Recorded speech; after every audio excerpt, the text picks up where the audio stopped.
นิดน้อยแต่ก็พอได้กินอยู่พี่น้อง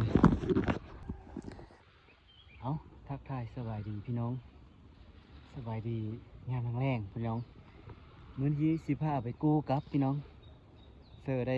3-4 มื้อแล้วแต่มายามคู่มือแต่มื้อนี้มาแรงๆนะพี่น้องมากู้กับมื้อนี้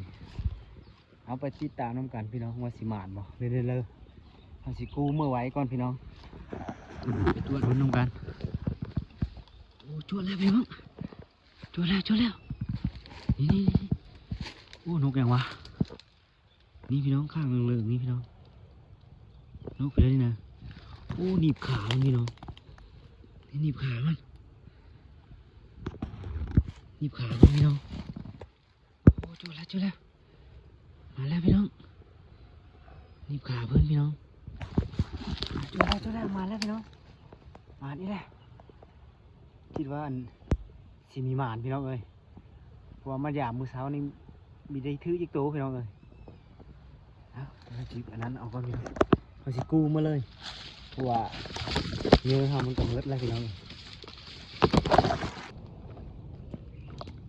เอาสิกู้มาเลยพี่น้องมาแล้วตัวนึงเต็มนึงนกไปแล้วนี่พี่น้องข้างเหลืองๆนี่ข้างแดงๆนี่มาแล้วพี่น้องมาแล้วเต็มนึงเลย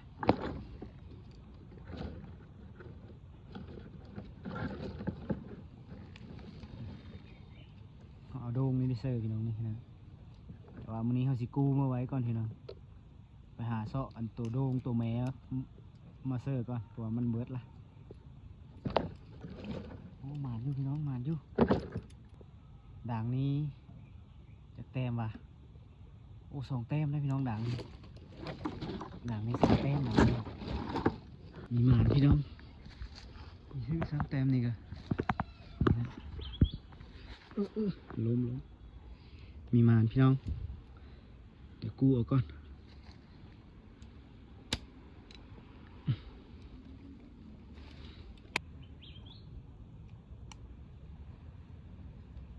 โอ้เอาเลยพี่น้องเอาไปเลยนี่เอาไปเลยโอ้นกอย่างว่านี่วะนกอย่างพี่น้องตัวยืดแต่ได้พี่น้องนกไปแล้ววะโอ้พี่ขนาดจับเบิ่งกระโตมันนะมาถือกี่โซกมันพี่น้องนะนี่กี่โซกมันนี่นะโอ้มาแล้วพี่น้องมาแล้ว2 แต้มแล้วมันนี่2 แต้มแล้วพี่น้อง2 แต้มแล้วมาอยู่พี่น้องโอ้หางมันล่นมืดพี่น้องนกพี่น้องวะมีหางเดี๋ยวสิมาเมานี่พี่น้องนะนกพี่น้องนะเบิ่งสถานการณ์ด้วยพี่น้องเพิ่งจักนะเอาเดี๋ยวเขาสิกู้เมื่อเลยพี่น้องมันพี่น้อง2 แต้มแล้วมันนี้นะแรงมันนี้2 แต้มแล้วพี่น้องมันมานี่เด้อยังอีด่างนึงพี่น้องยังด่างสุดท้ายวันนี้นะอีด่างนึงลุ้นน้ำกันว่าสิหมานบ่เอาลุ้นน้ำกันพี่น้องโอ้มีหมานครับพี่น้องบ่เถือกพี่น้องเลยมีถือซ้ำเอาเดี๋ยวเขาสิกู้มาไว้ก่อนพี่น้อง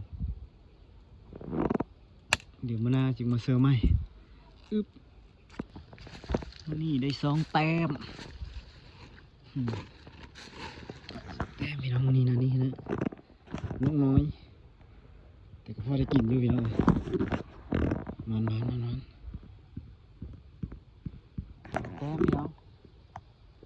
2 แต้มวันนี้แรงวันนี้2 แต้มมันอยู่พี่น้องพอได้จี้บ่ายข้าวแรงอยู่ปั้นข้าวแรงอยู่2 แต้มพี่น้องนกเหลือข้างเหลืองแดงๆนี่อันนี้จักซื้อมันตัวนกเลยพี่น้องเอากระซีนจบคลิปไว้เท่านี้พี่น้องฝากกดไลค์กดแชร์กดติดตาม2อันบ่าวผู้ไทยสายเลาะเด้อพี่น้องเด้อเดี๋ยวเฮาไปเสิร์ฟมื้อหน้าเดี๋ยวสิลงคลิปให้พี่น้องเบิ่งอีกเอาบ๊ายบายพี่น้องฝากกดไลค์กดแชร์กดติดตามบ่าวผู้ไทยสายเลาะเด้อบ๊ายบาย